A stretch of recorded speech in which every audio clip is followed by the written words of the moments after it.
pas mal de débats dans le débat pour un ordre mondial plus juste.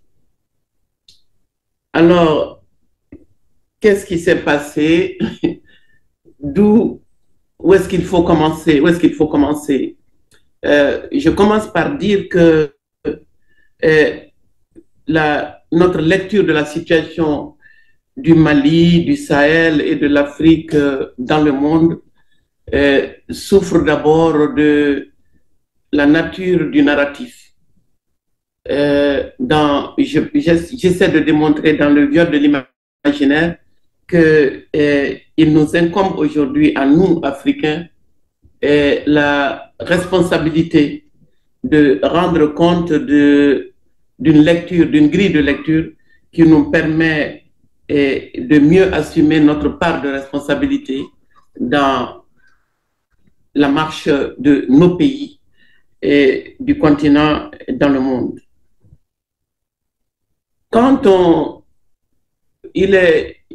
Je crois il faut que je m'attarde d'abord sur le Mali, parce que le Mali aujourd'hui présenté comme l'épicentre du djihadisme a d'abord été le meilleur élève de la communauté internationale et de la francophonie en matière de démocratie.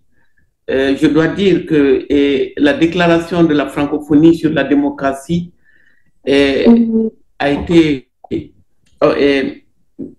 adoptée au Mali, et précisément pour magnifier ce qui s'y passait après la chute du régime du général Moussa Traoré et l'avènement de la démocratie le 26 mars 1991, précisément ce mois de la francophonie coïncide aussi avec le mois de la commémoration de la démocratie au Mali. Moi, ce qui me frappe et ce qui me semble essentiel, qu'il faut garder à l'esprit, c'est le caractère emblématique de ce qui se passe en ce moment dans la bande sahélo-sahélienne, avec le Mali comme point de départ de pas mal de bouleversements. Moi, je crois que nous sommes en face des conséquences d'un système économique et politique qui, disons, a évolué d'une certaine manière depuis la conférence de la Baule. Et la Baule a été, bien sûr, nous étions dans des tentatives de démocratisation, mais c'est clair que le tournant de la Baule a été déterminant, puisque l'aide de la France et de la communauté internationale, d'une certaine manière, à partir après la chute du mur de Berlin, il a été dit que c'est assujetti à la mise en œuvre de la démocratie. Alors, depuis cette date, près de 34 à 35 ans plus tard, nous nous rendons compte que de cette démocratie purement électoraliste est née une réalité qui est, disons, c'est la guerre. La guerre, quand on annonce des échanges électoraux où nous appréhendons toujours des drames. Et c'est, pour ma part, c'est le paysage, les mécanismes et les enjeux de ce processus de démocratisation posent de sérieux problèmes. Et c'est ce problème qui est au cœur de ce qui se passe au Mali. Et c'est ce problème qui est au cœur aussi, au-delà de la démocratie, de ce qui se passe en termes de, disons, de lutte contre le djihadisme. Pour parler de ce qui préoccupe aujourd'hui le spectre, qu'est-ce qui nous arrive? On dira d'abord que le malheur par excellence aujourd'hui à contrecarrer, c'est le djihadisme, et c'est pour cette raison que la France donc est intervenue en janvier 2013 au Mali. Point besoin de rappeler ma position, ma lecture de cette situation, parce que dès cette époque, dès 2012 d'ailleurs, j'ai fait savoir que cette guerre n'est pas la mienne, que si elle devait avoir lieu, elle ne sera pas en notre nom, elle ne devrait pas être en notre nom, ce n'est pas notre guerre, parce que j'ai constaté et je continue de constater que les dominants ont fait le choix de l'escalade. Ils ont fait le choix de l'escalade au lieu d'une analyse rigoureuse, honnête de l'état des lieux et des causes de nos maux. De mon point de vue, qu'il s'agisse du djihadisme, qu'il s'agisse de la douloureuse question migratoire, mais surtout de la pauvreté et du chômage de masse qui constitue le terreau de ces phénomènes, il est impératif de nommer enfin dans nos pays le système capitaliste. C'est ce que nous ne faisons pas. Et vous le savez, je suis ici, mon combat, le centre de mon combat depuis toujours, c'est changer de paradigme de développement. Si on pouvait changer de paradigme de développement, on viendrait à bout de bien des maux du continent. Mais ce n'est pas le cas. J'ai l'impression, en dépit des bouleversements qui sont en cours, que le chaînon manquant, ce qui nous manque encore, pour sortir de ces crises multiples, de cette situation de crise et par le haut, c'est une bonne compréhension des causes structurelles de ce que nous voulons combattre. Alors, ce n'est pas le cas, si bien que nombreux sont ceux qui considèrent que le problème fondamental aujourd'hui de cette région, ce sont les régimes militaires qui ont pris le pouvoir dans un peu de temps dans 6 pays, mais je vais m'attarder sur les 3 pays sahéliens et enclavés en guerre contre le terrorisme et qui aujourd'hui sont montrés du doigt précisément parce que on ne parvient pas, en fait, ils n'ont pas spécifié la durée de cette transition. C'est de bonne guerre, je n'en disconviens pas, mais moi je me dis que nous devrions peut-être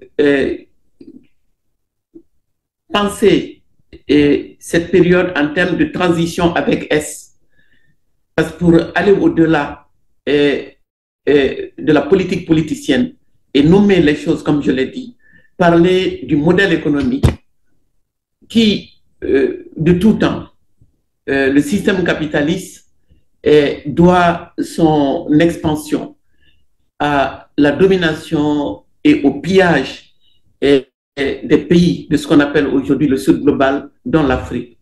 Et l'Afrique subsaharienne paye un tribut particulièrement lourd à ce système. Ce n'est pas dit, ce n'est dit nulle part que, en tout cas pas suffisamment, que le commerce triangulaire et le développement des industries dans les pays aujourd'hui qui se targuent d'avoir des taux de croissance ou en tout cas de nous donner des leçons de démocratie et de développement, c'est que le pillage des ressources du Sud et plus particulièrement de l'Afrique subsaharienne a largement contribué à la prospérité des pays aujourd'hui qui prétendent que la démocratie électorale est l'alpha et l'oméga de la sortie de ces crises. Je ne partage pas ce point de vue. Pour en venir à la France, je me dois peut-être de préciser que chaque fois que je dis que cette guerre, cette situation dans laquelle nous sommes aujourd'hui plongés, pouvait être évitée, était évitable. Elle ne l'a pas été parce que cette guerre, le président français, le camarade François Hollande, qui prétend que c'est à la demande du président par intérim du Mali à l'époque, Diongoуда Traoré, qu'il est intervenu ne dit pas la vérité. Ne dit pas la vérité. Et il a été question à un moment donné de la déclassification de l'information sur cette guerre. Parce que les troupes qui, semble-t-il, allaient foncer sur Kona, et situation qui a exigé l'intervention rapide de la France, il s'avère que c'est des Français, je vous dirai tout à l'heure la source, c'est un journaliste français qui dit que déjà à l'époque, on était dans les fake news, mais nous ne le savions pas. Il n'en était pas ainsi. La preuve est que les Tombouctou, qui étaient au centre de ce qui se passait à l'époque, bien sûr, il y a des gens qui étaient là. Il y avait des centaines, quelques centaines d'assaillants, d'attaquants qui commettaient des crimes inacceptables. Mais cela ne nécessitait pas de déploiement de troupes au sol. Et ce n'est pas un déploiement de troupes au sol que le Mali avait demandé, mais un appui aérien et un renseignement pour que l'armée malienne, quel que soit son état, puisse sauver son honneur. Cela n'a pas été le cas. Donc, l'armada qui a débarqué et les institutions qui se sont mobilisées, la France a su mettre à contribution non seulement les Nations Unies et une partie de l'Europe, parce que toute l'Europe ne l'a pas suivi pendant un bon bout de temps, elle s'en est plainte d'ailleurs, et surtout la CEDEAO, la Communauté économique des États de l'Afrique de l'Ouest, se sont tous, donc, ont tous été mis à contribution, et en quelques années, disons, par rapport à l'étendue du territoire et à la nature du problème qu'il fallait résoudre, il y avait un nombre considérable de soldats et, bien entendu, les casques bleus des Nations Unies. Alors, quand au bout de 10 ans, on assiste à l'expansion de ce phénomène appelé par les uns djihadisme, d'autres terrorisme, disons qu'il s'agit en tout cas d'attaques des civils, de tueries, et l'aide militaire, la présence massive des militaires, des troupes étrangères n'a en aucun cas amélioré la situation.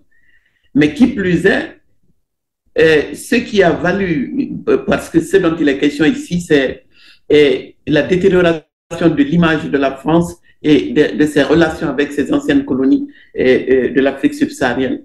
Nous n'en serions pas là, n'eût été non seulement, disons, l'incapacité des forces armées qui étaient sur le terrain à résoudre le problème, puisque au-delà du nord du Mali, c'est les 2/3 du territoire qui ont été, disons, gangrénés par ce problème. Il y a bien entendu les pays voisins, notamment le Burkina Faso, le Niger, et il y a eu aussi des attaques dans certains pays côtiers, dont la Côte d'Ivoire. Donc, de mon point de vue, c'est pour avoir fait le choix de l'escalade et du retour dans son ancien précaré, compte tenu des enjeux et des changements qui sont en cours. Tout le monde, enfin, nombreux sont ceux qui ont pris connaissance du fameux rapport du Sénat français qui considère que l'Afrique subsaharienne, c'est là où il faut aller, mais il n'y a pas que le Sénat qui le dit. Le monde entier prétend aujourd'hui que l'Afrique, l'avenir du monde, c'est en Afrique, en raison des immenses richesses qu'elle recèle et surtout de l'émergence des BRICS, et que c'est là-bas, autour de ces richesses-là, que l'affrontement va avoir lieu, et c'est ce que nous redoutons. C'est pour cette raison que nous disons que nous devons être outillés. Nous ne sommes pas obligés, disons, d'épouser les points de vue, disons, qui consistent à dire qu'il faut une solution armée au drame que nous traversons. Moi, je me dis que le changement de paradigme de développement, laisser, si souveraineté il y a, c'est le peuple qui est souverain. Comment outiller aujourd'hui les communautés à la base de, disons, comment leur permettre de s'investir. Il faut absolument, il faut des élections, je n'en dis combien pas. Il faut choisir les hommes et les femmes qui nous gouvernent, je n'en dis combien pas. Mais c'est sur quelle base? C'est cela qu'on ne nous dit pas. On en fait seulement une question de qualité d'un tel ou d'un tel, une question de personne, alors que c'est une question disons, de modèle de développement. C'est le modèle qui n'a pas vocation à développer l'Afrique, pour les Africains. Le modèle étant à ouvrir l'Afrique et libéraliser. Et c'est ce qui s'est passé. Et quand en fait, j'en suis venu, je me suis investi dans ce combat à partir de ce que j'ai observé localement, c'est-à-dire dans les années 80, les limites du modèle. Et quand on nous a imposé les programmes d'ajustement structurel, quand on a vu dès cette époque-là que les centaines de milliers de jeunes qui sortaient de nos établissements de formation n'avaient pas d'emploi et n'avaient pas non plus le droit d'aller chercher une solution ailleurs. Donc les problèmes ont commencé à s'accumuler. C'est dans ce terreau que puisent également les têtes pensantes du djihadisme. Elles existent, mais la majorité de ceux qui sont investis aujourd'hui dans cette forme de guerre, malheureusement, sont des locaux, de plus en plus. Il y a une personnalité du Nord qui dit « ce sont maintenant nos propres enfants qui enlèvent et qui tuent ». Alors, qu'est-ce qu'on fait? C'est pour cette raison, compte tenu des pesanteurs dans la négociation, dans ce qu'on a l'accord de paix, mais aussi pour avancer pour voir clair dans cette situation d'une grande complexité et qui change, qui revêt chaque fois une nouvelle dimension. Le président de la transition du Mali donc, a estimé, Assimi Goïta a estimé récemment qu'il fallait le dialogue entre Maliens. Bon, dialogue entre Maliens pour nous poser les bonnes questions. Pourquoi en sommes-nous là et comment en sortir? Pour ma part, moi je souhaite en tout cas qu'on accorde davantage d'importance et la nature des politiques économiques et ne pas sacrifier cette dimension du débat au profit des questions électorales qui, si elles ne sont pas secondaires, doivent obéir à la nécessité de créer des emplois, Je suis ici, je participe ici en ce moment à Accra justement au débat sur les alternatives et à l'endettement et au surendettement du continent qui se poursuit. Et s'agissant des pays aujourd'hui qui ont décidé de se regrouper au sein de l'Alliance des États du Sahel, l'AES, et confrontés, qui s'inscrivent sur un autre terrain, ils s'inscrivent aujourd'hui sur le terrain de la rupture avec les puissances occidentales. Mais il ne s'agit pas que de ça, il s'agit, je crois, également d'une pierre faire deux coups. Comment aller en finir avec la France-Afrique. Et les accords monétaires, militaires, commerciaux, tout ce qui, depuis l'époque du général de Gaulle, ont fait que de toutes les manières, nous œuvrons toujours dans le sens de l'intérêt de la France et de ses alliés. Et le désamour, donc, est lié à une meilleure compréhension de ces enjeux et par une masse critique de gens.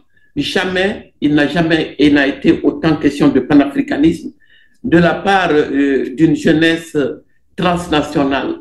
Quand les sanctions économiques et financières infligées par la CEDEAO au Mali ont été d'abord parce qu'elles sont illégales. Il est apparu, le Mali a pris des avocats et la Cour de justice de l'UMOA a reconnu que ces sanctions n'avaient pas lieu d'être, mais la CEDEAO les a maintenues.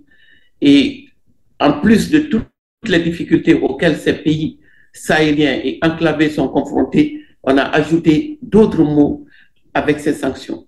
Donc, une solidarité transfrontalière et qui, bien entendu, dans laquelle une bonne partie des diasporas se sont investis, ont largement contribué disons, à booster cette résistance au niveau du Mali, mais au-delà du Mali, du Burkina et du Niger. Bon nombre d'Africains aujourd'hui se reconnaissent dans ce combat, qui n'est pas un combat anti-français. Nous passons le clair de notre temps à dire à la France que ce n'est pas un sentiment anti-français, mais c'est un sentiment anti-politique africaine de la France. Mais il est bon pour la Macronie de manipuler le sentiment anti-français pour, disons, c'est une forme de mépris qui, comme si, en dépit de tous les coups que les Africains subissent, nous ne sommes pas capables disons, de situer l'origine de nos mots sans l'aide de la Russie. Avec la russophobie et surtout la question, l'ombre de Poutine qui plante surtout en ce moment, on a tendance à négliger le fait que la France, en fait, est face au bilan de sa propre coopération au plan économique, monétaire, militaire et culturel. La francophonie aurait pu et aurait dû constituer une réponse, en tout cas prévenir, ou même dans l'état actuel des choses, peut-être atténuer l'importance de cette crise, de ce conflit entre la France et une bonne partie de ses anciennes colonies. Et à l'origine, je m'en souviens, il était plus question de culture, disons, de l'humain, ce que j'avais cru entendre, les langues, la communication, la culture. Mais petit à petit, justement, avec la néolibéralisation de l'ordre du monde, la francophonie est devenue une affaire de business. Et on est entre soi. Et on va à la conquête des parts de marché. Et la France elle-même cherche sa part, c'est ce qu'elle fait. Elle ne fait rien d'autre en Afrique que de dire j'étais là avant, je me maintiens, même s'il le faut, par les armes. Et comme mes bases militaires sont déjà sur le terrain, et pourquoi ne pas se positionner dans la bande sahélienne où par ailleurs il y a la puissance américaine qui n'a pas su loger Africom depuis longtemps et a trouvé un point d'ancrage. Donc, la situation est d'une complexité considérable et ce qui se passe à l'échelle de la planète éclaire également ce qui se passe au Mali, au Burkina, au Niger et en Afrique d'une manière générale.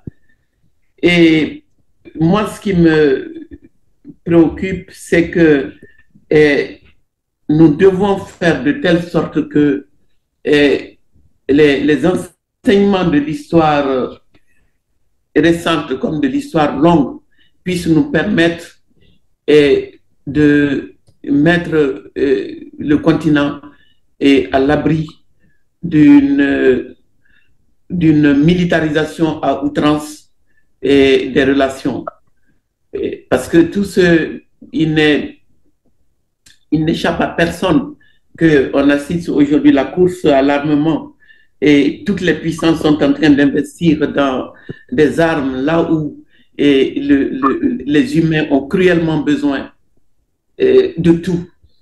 On a besoin de tout, de structures d'écoles, de centres de santé, d'infrastructures, tout ce qui, au plan social et culturel et politique, peut constituer aujourd'hui un remède au mal-être et à la détérioration des relations entre les peuples, ne sont pas sur la table. On a l'impression que, je sais pas, c'est un monde de fous. C'est un monde de fous. Et l'Afrique risque de continuer à payer cher pour, disons, les appétits ceux de ceux qui la convoitent depuis longtemps, mais malheureusement, d'une bonne partie des élites qui ont mordu à l'hameçon de, euh, disons, entrer en politique et entrer en business pour s'enrichir. C'est la folie des grandeurs. Tout le monde veut tout pour pouvoir être riche, en mettre plein la vue aux voisins. Et c'est contre tout cela que je me bats. Je crois que je ne vais pas m'attarder davantage sur l'analyse de cette situation aux dimensions multiples. Au fil des questions, je pourrais peut-être continuer à éclaircir davantage ce que j'entends par résister et exister.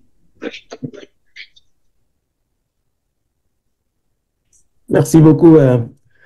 Merci beaucoup, Madame Traoré, pour cette pertinente séance introductive. Étant entendu que c'est toujours dans le dialogue qu'on a l'opportunité d'approfondir certaines questions, je vais donc laisser l'opportunité à ceux et celles qui sont présentes ici de vous adresser directement à vous. Donc, le débat est ouvert. Vous pouvez intervenir comme vous le voulez.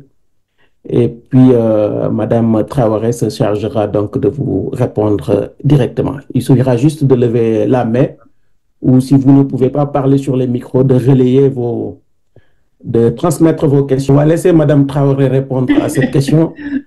Et puis après, on va rebondir après sur ça. Oui, oui, bien sûr. Comme elle le dit, le français est une langue de travail. Les langues nationales sont des langues de travail et devraient l'être davantage.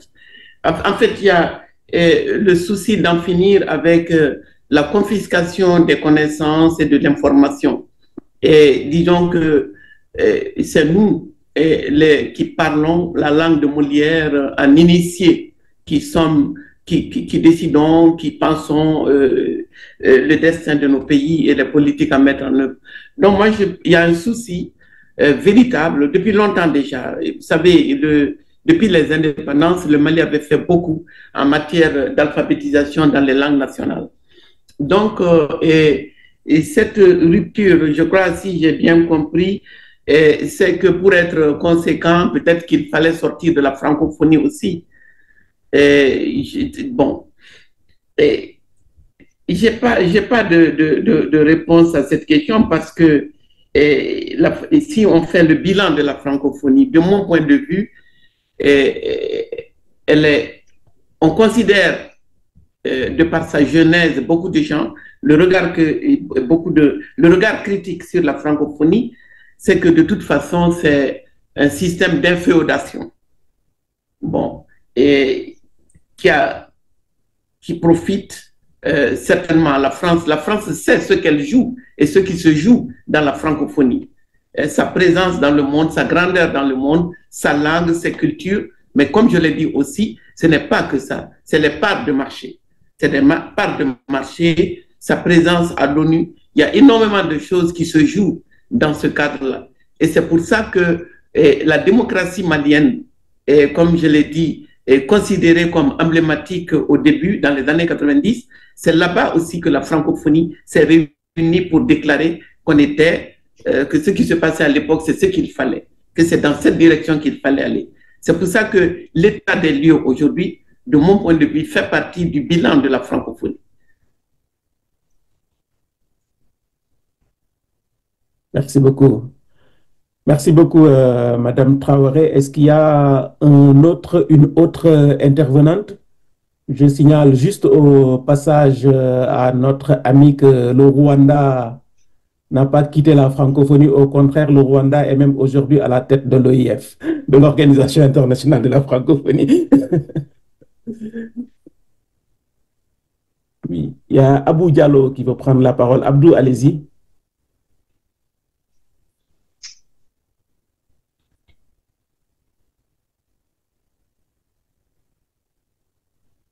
Allez-y, Abdou. Vous m'entendez maintenant? Oui, on vous Oui, je entend. vous Allez-y. entends. Voilà, je dis que je profite de cette occasion pour saluer Madame Aminata Traoré pour cette brillante exposé. Et moi, mon intervention quand même, bon, si on voit l'organisation comme de la francophonie, pour moi, qui est d'abord avant tout une organisation à but quand même culturel et linguistique, est-ce que au-delà de cet aspect-là, on voit qu'aujourd'hui, cette organisation aussi est une organisation politique parce qu'elle est axée sur la paix, la démocratie et les droits de l'homme et surtout la coopération. Maintenant, au regard quand même du contexte, comment dirais-je, sahélien, est-ce qu'aujourd'hui, on n'est pas dans la phase de dire que cette organisation n'a pris, par exemple, sa but d'exister, par exemple, pour certains États africains comme le Mali, le Burkina Faso et tous ces États-là, quand même, vraiment, qui ont connu quand même des problèmes, comment dire, de terrorisme. Est-ce qu'aujourd'hui, il est temps encore de parler vraiment est-ce qu'encore il est pertinent de dire que cette organisation a sa place au vu quand même vraiment des faits qui sont passés tout récemment, quoi, dans le contexte quand même vraiment bon de déstabilisation de certains États africains comme le Burkina et le Mali? Non, moi, je crois que vous touchez c'est une question essentielle. Et si elle avait joué son rôle, on n'en serait pas là. Elle n'a pas tenu ses promesses. Elle n'a pas tenu ses promesses et elle est l'une des dimensions, l'une des branches de cette fameuse société, de cette fameuse communauté internationale et qui est juge et partie, qui sanctionne. Donc, quand on parle des clubs, des dirigeants, cet espace-là ne se distingue pas tellement des autres, ils sont complémentaires. Sauf que la France, par rapport à d'autres organisations, la France, disons, s'est taillée, s'est dotée d'un instrument. Il n'y a pas que la France, bien sûr, mais au sein de la francophonie, je crois que la France se sert de la francophonie pour défendre ses intérêts. Bon, les Africains, je crois, l'ont compris. C'est pour ça qu'il y a ces réactions, ceux qui en sortent pour aller regarder du côté du Commonwealth, comme ceux qui entrent. Parce qu'il y a des gens qui ne sont pas, disons, des anciennes colonies de la France, qui ont rejoint la francophonie, et tout simplement pour d'autres raisons. Moi, j'ai participé à certains sommets de la francophonie, y compris au Canada à l'époque, et dans d'autres pays. Au fil du temps, et je me suis rendu compte que, comme je l'ai dit précédemment, qu'on y parlait plus de business que de relations de construction et des nations, de telle sorte que les peuples soient des peuples frères et solidaires. Aujourd'hui, ce qui s'est passé, le discours sur le Mali, sur tous ces pays qui résistent, ce discours n'est pas fait pour nous réconcilier avec les autres. Donc, nous sommes heureusement que, comme je l'ai dit, l'éveil des consciences, les réseaux sociaux, tous ces débats que nous pouvons avoir aujourd'hui permettent de voir par-delà les murs. On ne peut plus dresser les murs, on peut dresser les murs entre les peuples, nous empêcher d'émigrer, de voyager librement, mais par-delà les murs, nous voyons que, en fait, les problèmes sont à peu près les mêmes partout, y compris en France. Si la politique, et les politiques économiques et autres que la France impose à nos pays marchaient réellement, notamment, comme je parle, ce capitalisme fou, si ça marchait, on n'en serait pas là dans leur propre pays. Si vous regardez de près, la France est dans une telle situation aujourd'hui que logiquement, elle ne devrait pas être en position de donner des leçons, ni des leçons de démocratie, ni des leçons de développement aux pays africains. Mais malheureusement, quand je dis la France, je parle de l'État français. Et en ce moment, il s'agit de la Macronie. Il s'agit de la Macronie qui reste droite dans ses bottes, qui, on a beau dire, même si Barkhane est parti, et la MINUSMA est partie, la France n'a pas envie de lâcher du lest, parce qu'ils savent qu'il faut être là militairement pour préserver ses intérêts.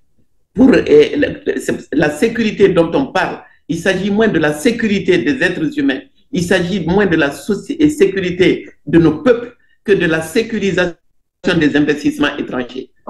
Tout cela constitue aussi une dimension de la francophonie. En tant qu'ancienne ministre de la Culture, je voyais moi au départ aussi la culture, les langues, mais dans le respect mutuel. Mais je sais que c'est la culture et les langues au service du business, un business qui ne profite pas aux Africains, qui appauvrit l'Afrique. Merci beaucoup. Je vois Jean-Marie Bézard qui veut intervenir. On est branché sur les 5 continents. Hein? Jean-Marie, depuis la France.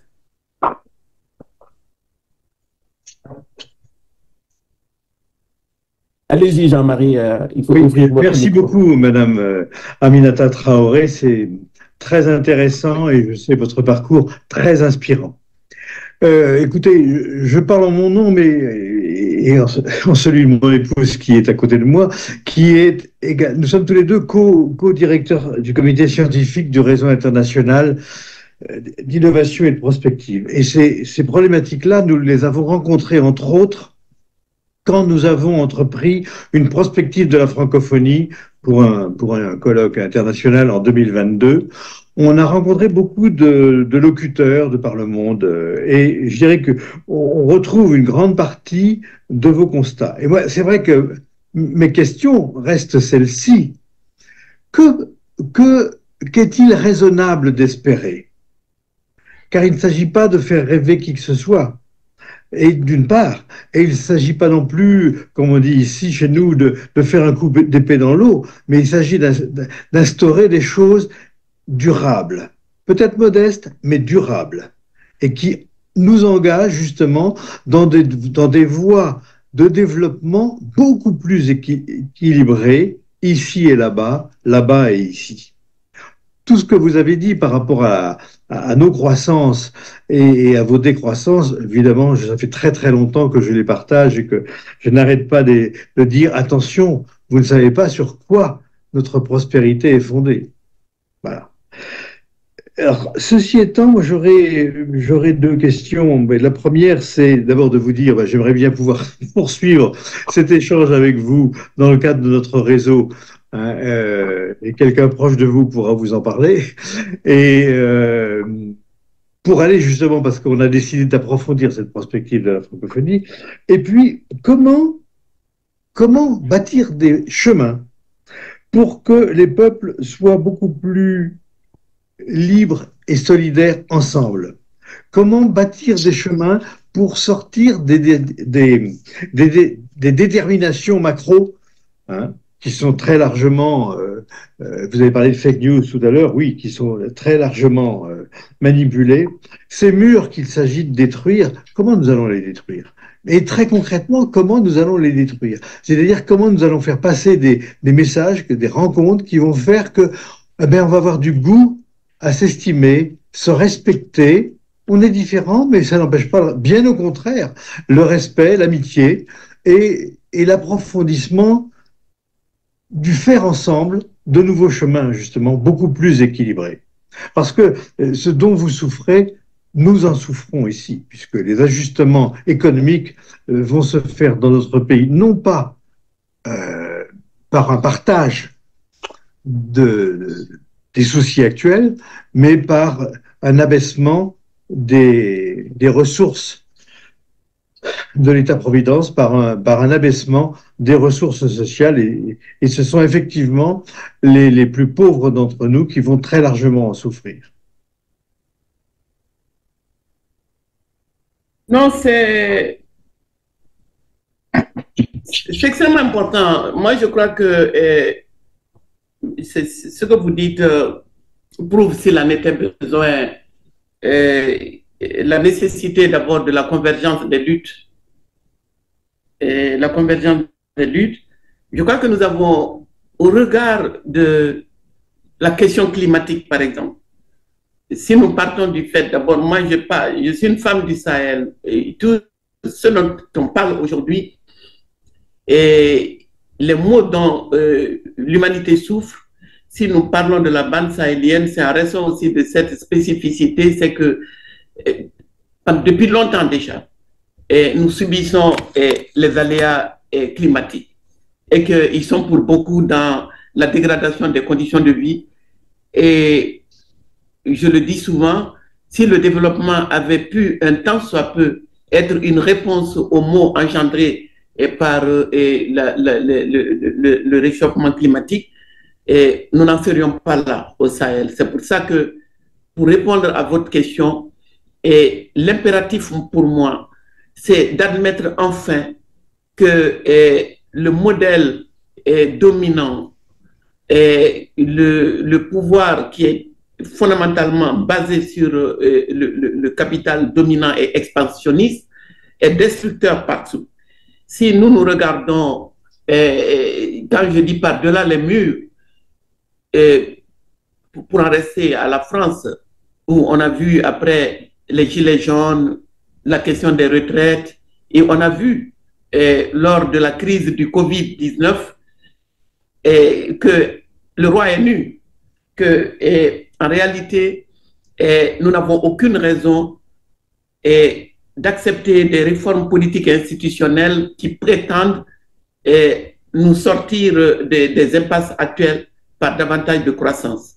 La croissance économique forte n'est pas la solution si nous regardons, j'ai parlé de certains aspects des réalités des pays dits développés, mais nous avons vu aussi, encore maintenant ça continue, la colère et la révolte des paysans.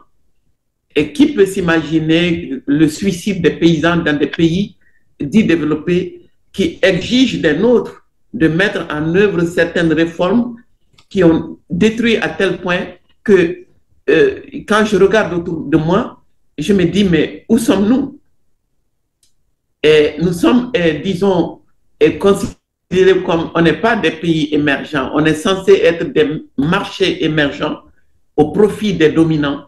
Et je ne parle pas de tous les Occidentaux, je parle des transnationales aujourd'hui qui détruisent partout et qui sont, disons, avides de ressources énergétiques. La question du pétrole, du gaz, de l'uranium sont au cœur des malheurs des peuples. Mais personne ne leur en parle. Alors, à votre question, moi je dirais qu'il y a d'abord le droit des peuples à une connaissance, il y a la nécessité d'actualiser les connaissances, qu'on arrête d'infantiliser et d'abrutir les électeurs et les électrices en leur montrant seulement comment voter. Vous savez que depuis toutes ces décennies durant, on continue, il y a toujours quelque part des ONG qui sont pressés d'aller chercher des financements pour apprendre à voter. Donc, vous glissez votre bulletin dans l'urne, mais vous ne savez pas à quoi vous engagez, en quoi vous engagez le destin de votre pays, parce qu'on ne vous le dira pas. L'élu est tenu de mettre en œuvre des politiques d'ouverture. Et ouverture, bien sûr, au marché, mais de fermeture pour les Africains, notamment les plus démunis. Donc, ces inégalités qui ont explosé partout vous concernent et nous concernent. Et moi, je me dis que ce sont ces faits aujourd'hui qui nous obligent. Si nous considérons que nous sommes des humains, que c'est les mêmes souffrances, quand nous regardons d'un pays après un autre, mais aujourd'hui, on ne vous sert que de la douleur. Et à travers les images, ce qu'on voit, et ce que le monde donne aujourd'hui à consommer en termes d'images, ce n'est que de la souffrance, alors que le monde n'a jamais été aussi riche. Alors, est-ce que la francophonie est capable de faire face à son bilan, de reconnaître qu'elle fait partie de l'histoire de ces dernières décennies, et est-ce qu'elle peut reconnaître honnêtement en termes de bilan économique, parce qu'elle s'est fourvoyée en allant sur le terrain de l'économie et se comporte comme, disons même, ce n'est pas les institutions financières internationales, mais en tout cas, les sanctions, elle s'associe à des sanctions économiques et financières qui frappent des pays, là où, si elle avait joué la carte de l'humain de l'environnement, des langues et de la culture, elle aurait privilégié, par exemple, les formes de dialogue qui nous ont permis, nous, de venir à bout de la plupart de nos conflits. On nous donne l'impression que quand on est, comme dit pour elle, c'est le jardin et la jungle. C'est-à-dire qu'il faut que quelqu'un vienne nous séparer, quelqu'un vienne faire de telle sorte qu'on ne s'entretue pas en nous vendant des armes. Donc, il y a une somme considérable de questions qui nous interpellent. Si la langue française doit être une langue de construction, de paix, de solidarité et d'humanité, il faut en finir avec donc cette volonté d'aller en tant que francophone vers l'Afrique pour avoir sa part du gâteau. Merci. Merci beaucoup. On va quitter, on était en Afrique, ensuite en France, on va revenir au Canada et à Jean-François Garneau qui va intervenir. Jean-François. Oui, je partage plutôt votre diagnostic sur l'Organisation internationale de la francophonie, l'institution actuelle, et de fait, j'arrive parfaitement à comprendre ce qu'a fait le Mali, ce qu'a fait plusieurs institutions, plusieurs autres pays africains aussi dans le contexte. Donc, ma question n'est pas là, ma question est autre, c'est en 2100, 80% de la population qui pourrait être francophone dans le monde va être africaine. Et donc, je ne parle pas de l'OIF telle qu'elle existe présentement, fondée par la France et tout ça. Je me demande, est-ce que les populations qui parlent français en Afrique auraient avantage à se doter d'une organisation de coopération interafricaine autour de cette langue commune? Et c'est parce que, d'après moi, la seule francophonie qui peut exister dans l'avenir serait une francophonie créée en Afrique et à laquelle le Canada ou la France pourrait, ou la Belgique pourrait, la Suisse pourrait s'associer en second lieu. Et une francophonie, un OIF, comme vous voulez, qui serait basé en Afrique, qui serait parce qu'il me semble que c'est la seule qui permettrait d'assurer un avenir à la langue française commune dans le monde sans avoir cet héritage de tout ça, une véritable collaboration, parce que ça va dans les deux sens. Hein. Une véritable collaboration entre États, c'est entre égaux, c'est qui n'est pas dans une relation de besoin non plus, qui n'est pas plus dans une relation d'aide paternaliste avec tous les intérêts qui arrivent et pas dans le besoin, mais une organisation de gens, d'adultes qui entrent en relation les uns avec les autres sur la base d'intérêts communs. Et c'est donc ma demande, ça ne va émerger qu'à partir de l'Afrique, cette chose-là.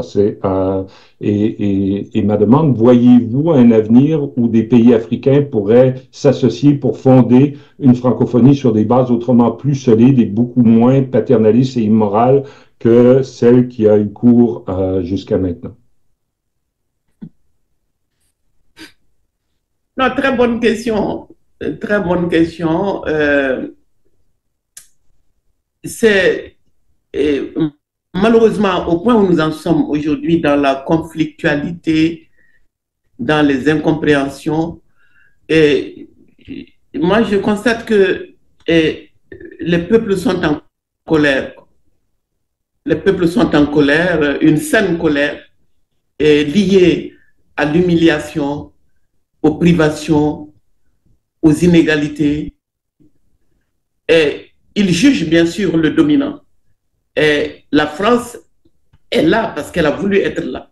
Malheureusement, et pas à l'écoute. Elle s'est posée non seulement donneur de leçons, mais aussi de sanctions. Mais aussi, elle a instrumentalisé la CEDEAO.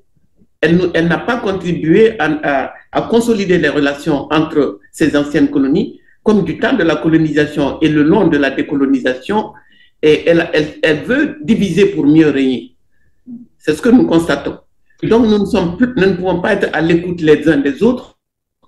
Et la francophonie n'est pas à notre écoute.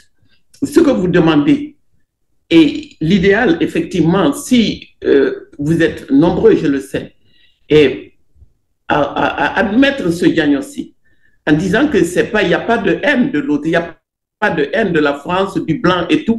Il y a une la nécessité d'exister, de dire, nous ne permettrons plus qu'on pille nos ressources, qu'on nous jette à la figure, disons, comme si on est pauvre, on est condamné à rester pauvre, pendant qu'on voit que d'autres s'enrichissent. Donc, les comptes, les peuples demandent des comptes, non seulement aux puissances étrangères, mais aussi à leurs élites. C'est pour ça que la question de l'élection, pour moi, il faut vraiment qu'on laisse de côté l'ingénierie, les urnes et tout le Bataclan, la supervision. Ce n'est pas ça l'essentiel. La substance, c'est le contenu des élections, pourquoi faire, la démocratie, pourquoi faire, la coopération, pourquoi faire, dans l'intérêt de qui. Donc, c'est l'heure de ce bilan aujourd'hui. Non, c'est pour nous, pour les générations futures, pour que vos enfants et nos enfants puissent se parler, disons, entre égaux, et que tout le monde puisse voyager, que vous puissiez venir librement ici, que nous aussi, nous puissions aller librement chez vous, sans avoir à faire le pied de grue devant vos ambassades. Est-ce que la francophonie peut faire la différence? Est-ce qu'elle veut faire la différence? Est-ce qu'au cœur de la francophonie, la France est prête à faire la différence? Parce que c'est elle qui a eu l'empire qui ne veut pas mourir, comme disent mes camarades. Bon, l'empire, elle ne veut pas renoncer à l'empire à l'heure de la bataille avec la Chine, la Russie et les autres pour le contrôle des richesses de la planète. Et la question de la démographie africaine, qui revient sans cesse, je l'entends. Mais je me dis, si c'est un problème, il devait être notre problème. C'est à nous de savoir, est-ce qu'avec moi, femme africaine, avec 2 enfants, ou avec 7 ou 8 enfants, qu'est-ce que je choisis? Est-ce que le coût de l'école et l'alimentation, la santé, est dans l'immédiat, est-ce que c'est explosif? Et pourquoi on en fait un problème à l'heure où tant de pays occidentaux se plaignent de la dénatalité? Qu'est-ce qu'on craint? Est-ce qu'on craint un avenir métis?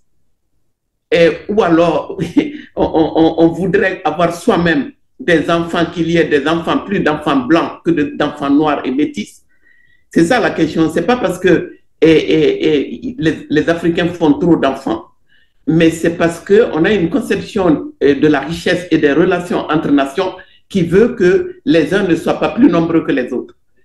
Mais ceux qui ne sont pas nombreux et détiennent pour l'instant l'essentiel des richesses de la planète. C'est pour ça qu'on va regarder tout ça de manière avec la sérénité nécessaire, que nous, Africains, hommes et femmes, nous soyons au même niveau de connaissance. Il faut qu'on parle à peu près des mêmes choses. Qu'est-ce que nous savons de vous? Qu'est-ce que vous savez de nous? Qu'est-ce qu'on a envie de faire les uns avec les autres? Et sans que moi, je n'ai l'impression qu'on me pousse à aller aux urnes pour porter au pouvoir un personnel politique qui se mettra au service de la francophonie, des États-Unis ou de l'ONU.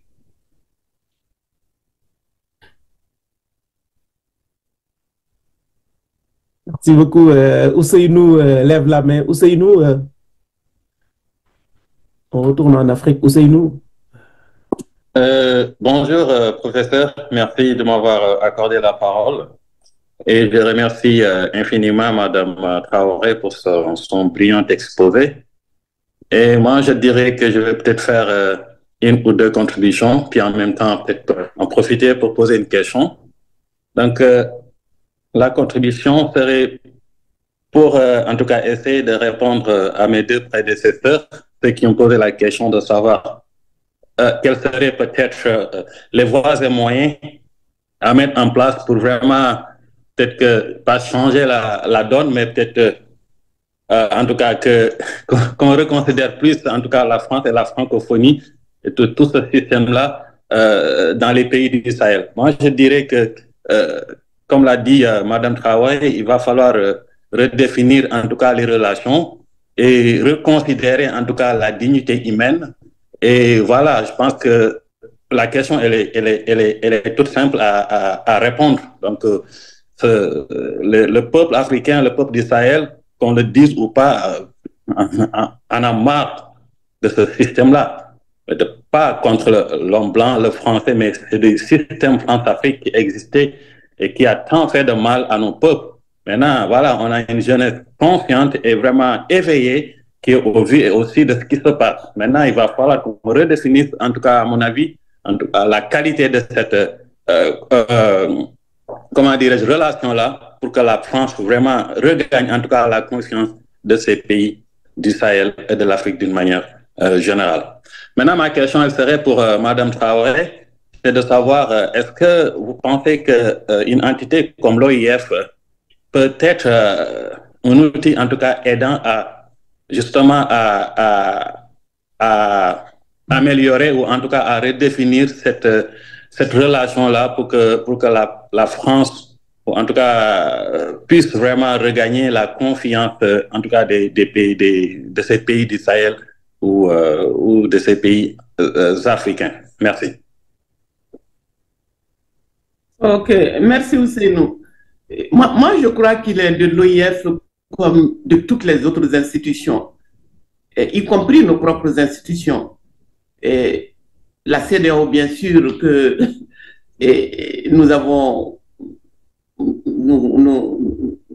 disons, on la regarde, on veut, il faut la réformer, la CEDEAO, bien sûr, l'Union africaine, bien sûr, mais l'OIF, parce que la question, pour savoir si l'OIF peut faire la différence, il faut savoir est-ce que l'OIF est capable d'établir un bilan rigoureux. Et vraiment en toute honnêteté, avec la rigueur nécessaire, une rigueur qui soit à la gravité, à la dimension de la gravité de la situation. Est-ce que l'OIF peut prendre secteur par secteur? Qu'est-ce qui s'est passé? Mais ne pas, ce type d'évaluation, non pas en base clos, en se mettant à l'écoute et des Africains, bon, des francophones, des non-francophones, mais surtout de l'état de la planète à la lumière de ce qu'elle a fait jusqu'ici. Moi, je crois que or, ce que je sais de l'OIF, c'est qu'elle est habitée par la pensée dominante. La pensée dominante, et moi, ce que je vois, ce que je sais, c'est que l'Afrique est considérée comme, Samir Amin le dit, l'Afrique sans les Africains. En réalité, c'est comme si on n'existait pas. On n'a pas le droit d'exister. Mais les richesses du continent existent et les dominants feront avec ceux qui sont désireux d'ouvrir nos marchés pour que les inonder de biens et services que nous ne produisons pas. Le véritable drame aujourd'hui, c'est de mon point de vue, quand je regarde autour de moi, quand le monsieur le précédent intervenant parlait de la démographie, moi je regarde aussi cette jeunesse, je regarde les femmes. Je me dis, si nous sommes un continent si convoité, comment se fait-il que nous ne prenons pas la question du marché au sérieux? Parce que nous sommes aujourd'hui piégés par la question du marché et les comportements individualistes liés à ça. Et toute la guerre liée à ça. Parce que ce qui s'est passé, il ne s'agit pas que de l'OIF, d'une manière générale. Et on est allé, au nom du développement, on s'est fourvoyé dans une guerre économique qui ne dit pas son nom. La guerre, avant d'être une guerre ouverte avec les armes létales, est une guerre économique, on le sait partout. Mais maintenant qu'on en tire les leçons. Parce que chez nous, les conséquences, c'est que les formes de solidarité qui nous ont permis de tenir ensemble au niveau des quartiers, des villages, et tout cela va à volo aujourd'hui, parce que nous ne nous posons même pas la question de savoir qu'est-ce que nous achetons, qu'est-ce que nous produisons, qu'est-ce que nous achetons, qu'est-ce que nous consommons. Le continent est inondé de produits de bas de gamme quand ce n'est pas des déchets. Je vous demande de regarder, il n'y a pas un seul pays, je voyage beaucoup, où à la place des biens de consommation de qualité écologiquement sains, on ne voit aujourd'hui que des déchets, toutes sortes de déchets. Et les plus pauvres qui sont exclus, qui regardent à partir de leur taudis et des quartiers pauvres, qui voient les 1% d'Africains riches vivre profiter du grand banquet, ceux-là aussi veulent leur part. Alors, c'est de ce marché, quel marché africain pour davantage d'emplois, de paix, de sécurité et de sérénité? Moi, cette question ne me quitte pas. Et cela nécessite beaucoup de créativité à tous les niveaux. les artistes font ce qu'ils peuvent, mais nous, compte tenu du fait que l'industrialisation du continent a été entravée, parce qu'ils avaient besoin de nos ressources naturelles. Mais est-ce qu'à partir de maintenant, l'industrialisation va se faire comment? Est-ce que nous allons compter sur l'investisseur étranger dont le seul souci est de faire le maximum de profit et de les rapatrier vers les paradis fiscaux ou n'importe où? Mais ce qui est envisagé comme alternative aux impasses actuelles, c'est ça qui n'apparaît pas clairement dans le débat politique. Toutes les questions dont nous débattons ici sont éminemment politiques. Quelle pensée politique, quel choix, quel partenariat? Et qu'est-ce que nous pouvons exiger de nous-mêmes pour pouvoir être exigeants envers les autres?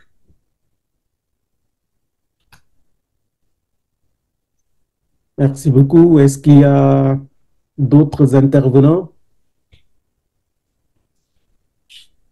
Est-ce que d'autres veulent prendre la parole? Sinon, je vais enchaîner avec deux questions, Madame Traoré, très simples. Comment voyez-vous l'avenir de la CEDEAO?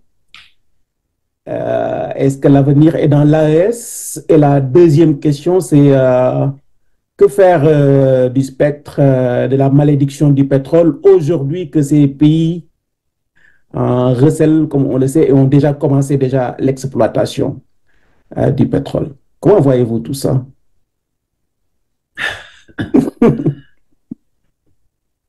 Bon, c'est clair que la première question est d'une actualité brûlante parce que nous savons pourquoi et comment l'AES a vu le jour et comment elle touche du doigt là où ça fait mal. Les questions qui sont posées dans celle de la monnaie, quelle forme de solidarité, la solidarité entre ces dirigeants actuels, mais quelle solidarité entre les peuples, quelle compréhension les peuples ont et de toutes ces questions dont nous débattons.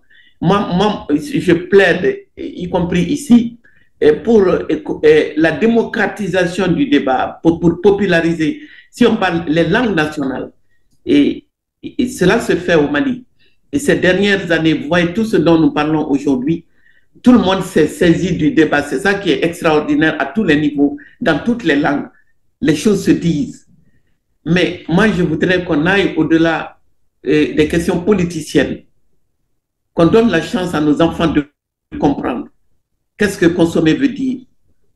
Qu'est-ce que être riche ou pauvre veut dire? Et la question des valeurs, parce que les autres nous disent, nous nous battons pour nos valeurs, mais qui n'a pas de valeurs? Mais où sont les autres? Et où sont les nôtres? Et ça, c'est des questions que moi, je me pose. Moi, je crois que ce qui est intéressant avec l'AES, c'est que l'AES met au goût du jour la question du fédéralisme. On a voulu quelque chose. Avec la fédération du Mali, il y a quelque chose qui était espéré, qui était en gestation. Donc, il n'a pas eu lieu. Par la faute de qui? On le sait. Maintenant, bon, qu'est-ce qu'on peut espérer avec l'AES compte tenu du fait que les dominants veulent que ce soit des civils au pouvoir? Parce que sous-jacent tout ça, c'est la question militaire ou civile.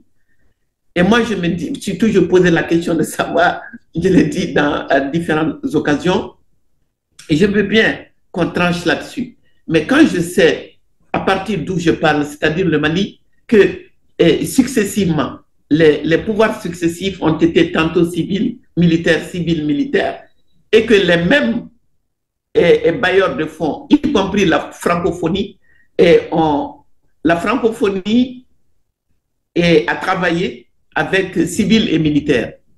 Donc, la question maintenant, c'est de savoir nous-mêmes, peuple, nous les peuples, qu'est-ce que nous voulons pour nos pays?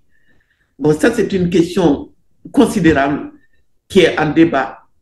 Bon, maintenant, la CEDEAO dans tout ça, face à l'AES, la CEDEAO, disons, est défiée. Parce que les trois qui ont promis de quitter la CEDEAO, disons, qui l'ont défiée, l'ont amené à se remettre en question, mais pas suffisamment. Pas suffisamment. Et moi, je crois que c'est les deux dimensions de la CEDEAO, c'est-à-dire l'économie et la politique, n'émanent pas de nous.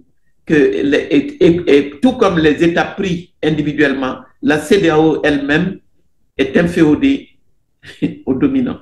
Et c'est ça qui doit changer.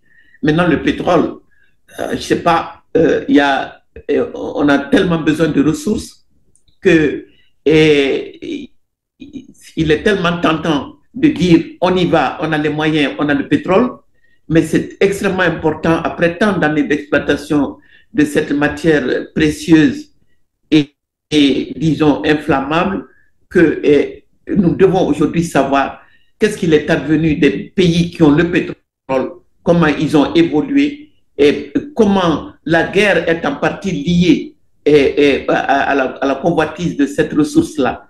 Qu'est-ce qu'on fait pour tenir face à la force des prédateurs?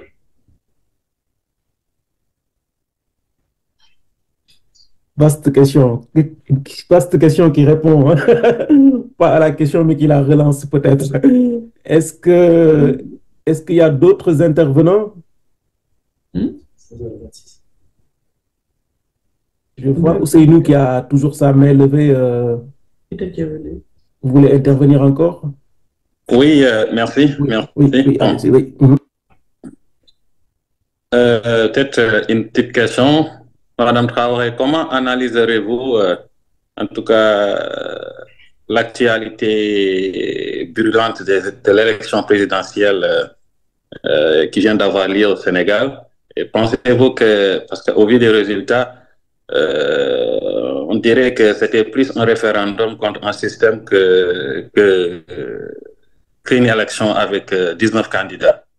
Est-ce que pensez-vous que en tout cas, ce système-là en question, la France et la francophonie a sa part à jouer pour être en tout cas le fruit de cette élection-là? Oui. Le Sénégal, ce qui s'est passé, c'est bien sûr d'abord un véritable séisme politique. Lié à pas mal de facteurs dans la manière dont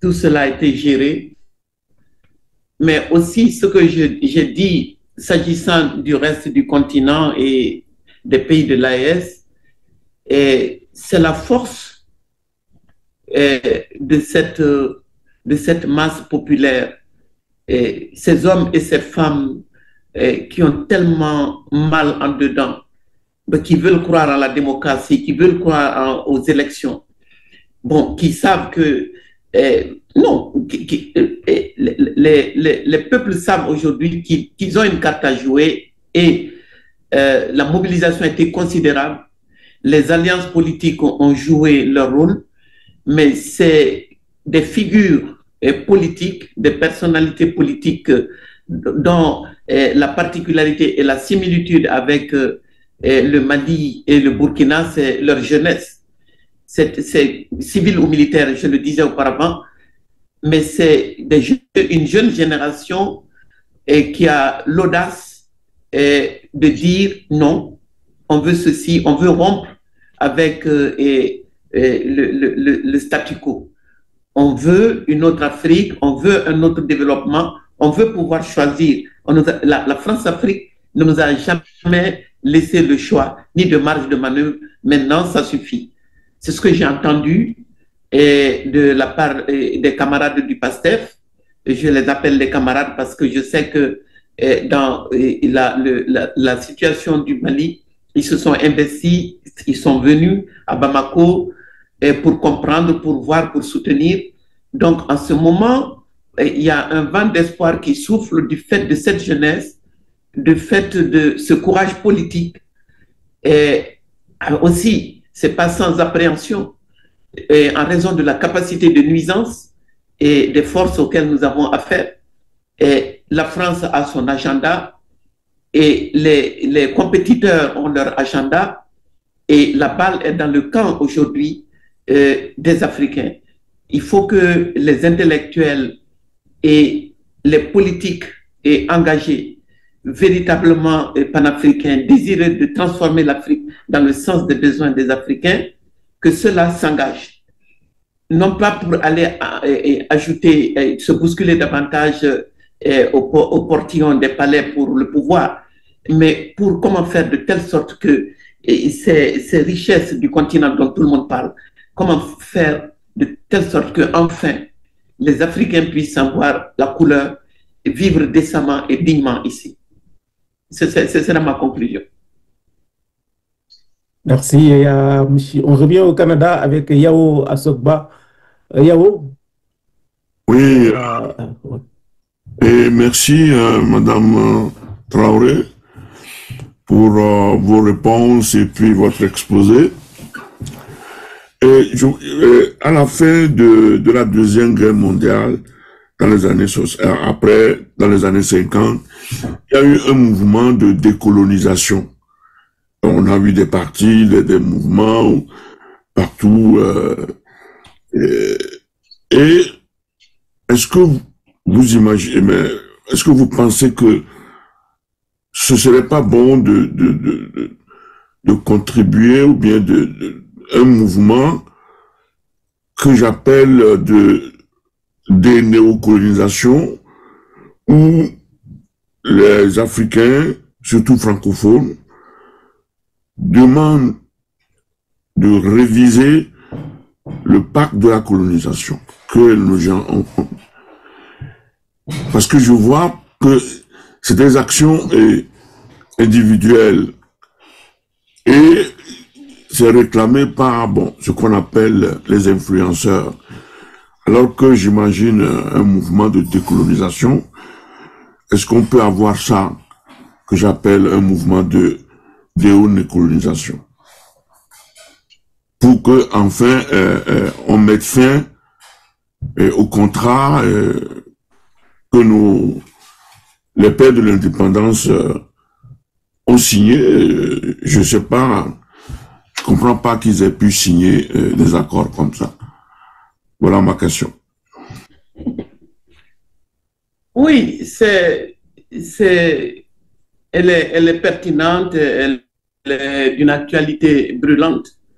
Et à la lumière de la manière dont on a torpillé les efforts de décolonisation et dont on a dissuadé les dirigeants charismatiques et engagés. Et cette mémoire, notre mémoire et des luttes et des résistances compte. Les gens, à la faveur des mutations en cours actuellement, elle est explorée. Les gens reviennent beaucoup sur les pages de cette histoire. Qu'est-ce qui est arrivé dans tel pays? Comment on a fait pour décourager? Comment on a fait pour empêcher des dirigeants qui étaient en mesure de faire plus que ceux qui ont été élus ou qui ne l'ont pas été? Donc, moi, je suis tout à fait d'accord avec vous. C'est clair qu'il y a à boire et à manger dans ce qu'on voit en ce moment. C'est vrai qu'il y a les influenceurs. C'est vrai qu'il y a une telle soif de prendre la parole qu'il se dit beaucoup de choses. Tout le monde veut tout.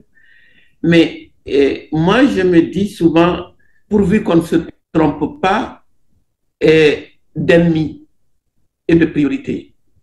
De mon point de vue, il y a la France-Afrique. Mais la France-Afrique, pour moi, elle évolue, elle revêt, disons, les contours de l'actualité, de l'environnement. L'environnement aujourd'hui et les enjeux aujourd'hui, c'est loin, elle est loin d'être morte. On en parle, on la combat, mais elle est loin d'être morte parce que la France a beaucoup à perdre dans la décolonisation. Et comme vous dites, c'est vrai, ce mouvement, est-ce que les intellectuels, il ne s'agit pas qui pour le faire?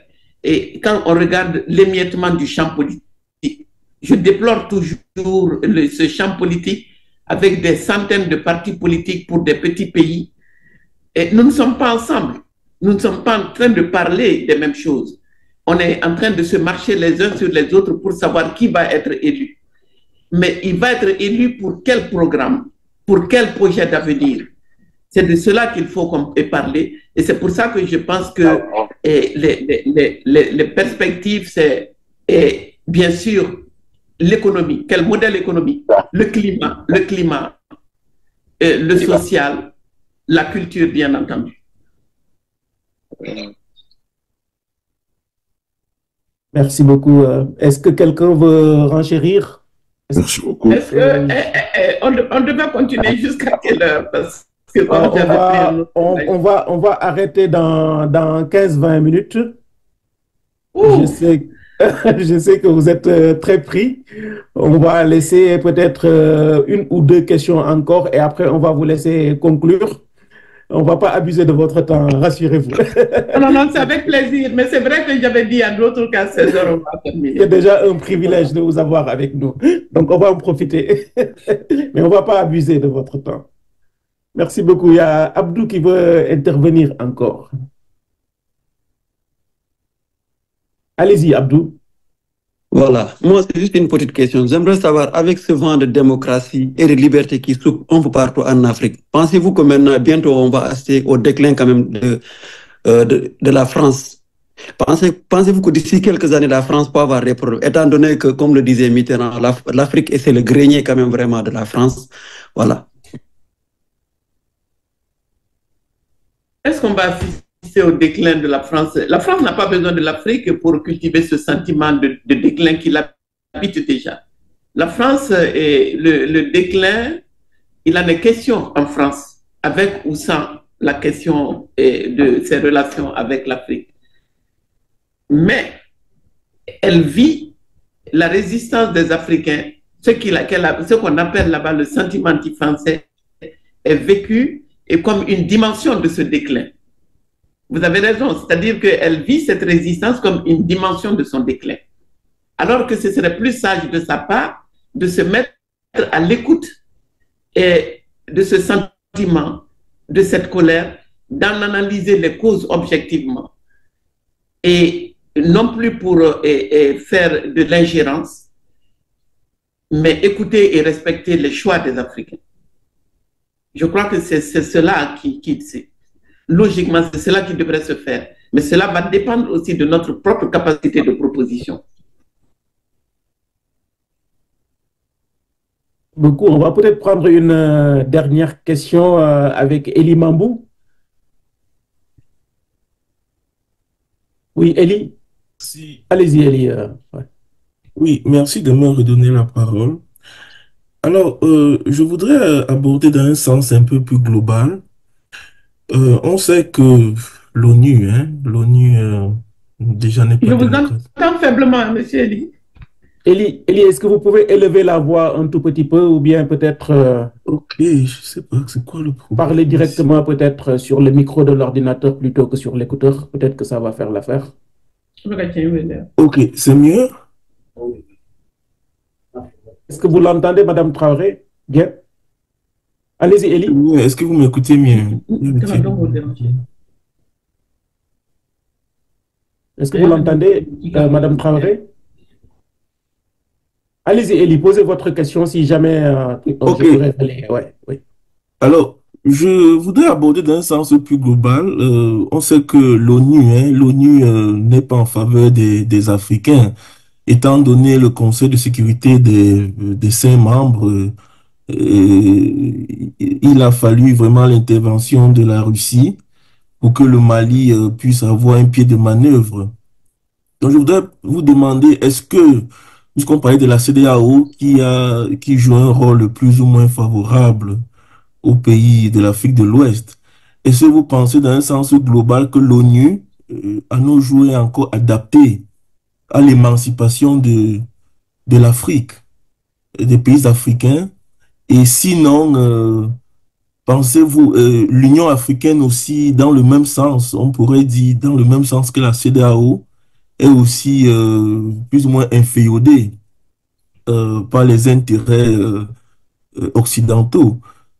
Alors, pensez-vous que l'AES, qui constitue une voie alternative, aussi avec les BRICS, pensez-vous que ça, c'est vraiment la solution à l'Afrique? Pensez-vous qu'on pourrait redéfinir une organisation de l'Afrique telle que pensée par les Nkrumah ou les Sankara? Merci beaucoup.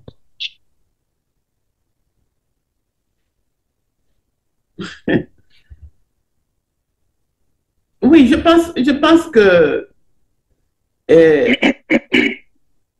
tout ce qui s'est passé ces derniers temps, l'ONU est défiée. L'ONU est défiée, le Conseil de sécurité. Je ne peux pas répondre à votre question sans penser à la Palestine, ce qui se passe en ce moment sous nos yeux. Là, sans penser, bien entendu, en RDC Congo et même dans tout ce qui s'est passé au Sahel. Si un pays comme le Mali a été amené à faire partir les casques bleus, ce qui ne s'est jamais vu dans l'histoire des Nations Unies, tout comme dans l'histoire des relations franco-africaines, jamais personne n'a demandé aux armées françaises de partir. Donc, ces ruptures opérées ici prouvent que vraiment il y a quelque chose, il y a un vent de changement. Et l'ONU a montré ses limites. Parce que mon sentiment, c'est qu'elle n'est pas plus libre que la plupart des États qui la composent. À part les 5 du Conseil de sécurité, et une bonne partie des États qui sont confrontés à des difficultés, le financement de l'ONU et l'autonomie de l'ONU pose problème. Donc, moi, je pense que l'après-guerre, disons, on est passé, le monde entre dans un nouveau cycle qui exige la réforme de toutes ces institutions. La réforme de toutes ces institutions à la lumière des échecs accumulés. Il y a eu des progrès. Je ne dis tout n'est pas mauvais, il n'y a pas que des échecs. Mais malheureusement, c'est les échecs aujourd'hui qui coûtent cher à nos sociétés et bien entendu à la planète.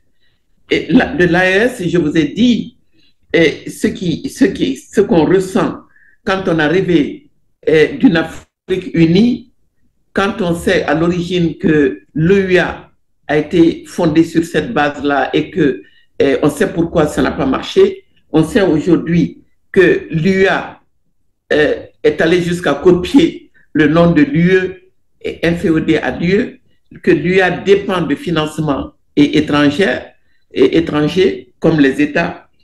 Et il y a beaucoup à faire au niveau de l'Union africaine pour qu'elle soit à la hauteur des défis actuels. Alors les BRICS, c'est un long débat. Et les BRICS posent et constituent une telle défiance et à l'endroit des dominants on ne peut que dire, bon, il était temps qu'une telle résistance se constitue. Mais ce n'est pas sans interrogation, parce que tous ceux qui viennent dans les BRICS, et tout ce monde qui frappe aux portes des BRICS, est-ce qu'ils ont le même agenda? Et est-ce qu'ils sont dans leur relation au peuple et dans leur relation au peuple noir? Parce que moi, je voudrais pouvoir, je me pose beaucoup de questions par rapport, quand je connais la situation de tous les travailleurs dans les Émirats arabes, dans les pays arabes aujourd'hui, le sort des Africains de par le monde, et entre nous, et dans la plupart des pays qui composent ces BRICS, et pose problème. Est-ce qu'on va pouvoir circuler librement? Est-ce que l'Afrique va pouvoir se développer? Ou alors, les mêmes processus de prédation nous pendent au nez avec les BRICS. C'est à nous. Il ne s'agit pas ici d'être... il ne faut pas faire preuve de naïveté. Il faut se dire que chaque pays se bat aujourd'hui pour que la paix et, disons, ce qu'ils appellent, en tout cas, la sécurité humaine soit garantie à leur propre peuple. Chacun veut aller chercher quelque chose quelque part. L'Afrique, les pays africains ne sont pas en train d'aller chercher les ressources chez les autres. Ce dont elle a besoin, ce dont ces pays ont besoin, c'est de financement. Et c'est pour ça, comme je dis, le débat aujourd'hui à Accra, c'est cela. Quel financement pour développer un modèle de développement conforme aux besoins de l'immense majorité des Africains et non seulement et pas seulement au profit de l'infime minorité qui s'enrichit de manière, disons, impunément et de manière presque indécente. Moi, je ne suis pas du tout l'euphorie aujourd'hui qu'on constate à certains niveaux qui consiste à dire désormais nous serons riches parce que nous pouvons disposer de nos ressources naturelles. Je crois que c'est beaucoup plus compliqué que ça. Il va falloir qu'on sache ce qu'on en fait, à qui on a affaire et comment on va négocier à la lumière des enseignements du passé. Ce sera ma conclusion. Avec mes remerciements. Hyper intéressant. Je voyais une dernière main se lever, mais Broudiezan, je pense que la conclusion de Mme Traoré vous satisfait comme ça. Oui. Ou est-ce que vous voulez absolument intervenir? On va vous faire ce privilège peut-être de voisinage. D'accord. si vous le voulez bien. Oui, allez-y. Vous m'entendez? Oui. Rapidement, oui, allez-y. Okay. Je vous entends. Merci. Ok. Merci infiniment, Mme Traoré. Alors, ma question, elle est à dérouler. La première, c'est de savoir votre avis. Est-ce que la naissance du panafricanisme en Afrique, dans les pays francophones africains, est-il un processus inévitable? Et la deuxième question, c'est d'avoir votre point de vue sur l'actualité récente au Togo, qui passe d'un régime présidentiel à un régime parlementaire. Merci. Ça, la dernière question. Merci. Allez-y, Madame. Je n'ai pas bien compris la première question sur le panafricanisme, vous dites? Voilà, la naissance du panafricanisme dans les pays francophones africains est-il un processus inévitable? Est-ce que le panafricanisme est un processus inévitable, c'est ça? Inévitable. Oui. Non, tout dépend de ce que l'on entend par panafricanisme. Moi, je pense que à la faveur des coups que les peuples, les Africains et les Afro-descendants ont pris un peu partout, en passant par l'affaire George Floyd, le sort des Africains de par le monde, et prouve que il faut cet héritage du panafricanisme est un acquis précieux, un acquis politique, culturel, qui mérite d'être, disons, porté. Et c'est ce que beaucoup de jeunes font, c'est ce qu'ils ont envie de faire. Il n'y a même pas lieu de se poser la question si c'est pertinent ou pas. Il l'est, mais tout dépend de l'usage qu'on en fait. Parce que c'est pas seulement un combat contre les autres, mais c'est aussi un questionnement sur nous-mêmes dans un monde en changement rapide. Par contre, je vais vous décevoir, je n'ai pas de réponse à la deuxième question.